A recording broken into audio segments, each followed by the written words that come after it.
இப்போது 50 ரூபாய் கேஸ் விலை உயர்வு. அதுக்கு மாநிலத்தில் இருக்கக்கூடிய தமிழிசை அக்கா சொல்கிறாங்க 50 ரூபாய்ங்கிறது ஒன்றும் பெரிய தொகை இல்லை அப்படின்னு. ஆமாம்மா, இவங்களுக்கு எல்லாம் ஓசியில் வந்து சேரும்.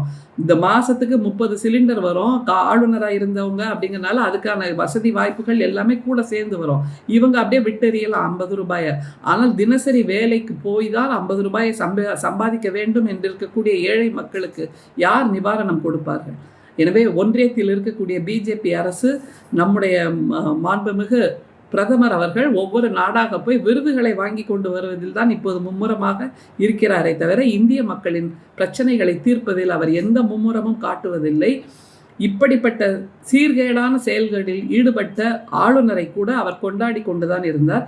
எந்த இடத்திலும் அவரை கண்டிக்கவில்லை, பிரதமரும் கண்டிக்கவில்லை, உள்துறை அமைச்சரும் கண்டிக்கவில்லை என்பது அவர்கள் அத்தனை பேரும் கூட்டாக சேர்ந்துதான் ஒவ்வொரு மாநிலத்தையும் இக்கட்டில் மாட்டி விடுகிறார்கள் என்பதற்கு இன்றைக்கு உச்சநீதிமன்றம் மிகப்பெரிய அடியை கொடுத்திருக்கிறது. இந்த அடியின் வலி பிட்டுக்கு மண் சுமந்த அந்த சிவபெருமான் கதை நமக்கு தெரியும். அவருக்கு அடித்த அடி அந்த ஊர் மக்கள் அத்தனை பேருக்கும் கிடைத்தது என்று சொல்வார்கள். அதே போன்று இன்றைக்கு ஆளுநருக்கு உச்சநீதிமன்றம் கொடுத்திருக்கின்ற அடி இந்தியா முழுமையிலும் இருக்கின்ற ஆளுநர்கள் எல்லோருக்கும் கிடைத்த அடி, ஒன்றியத்திற்கு கிடைத்த அடி, குடியரசுத் தலைவருக்கு கிடைத்த அடி, நம்முடைய முதல்வருக்கு கிடைத்த மாபெரும் வெற்றி, ஜனநாயக வெற்றி, நீதியின் வெற்றி என்று நிச்சயமாக சொல்வோம்.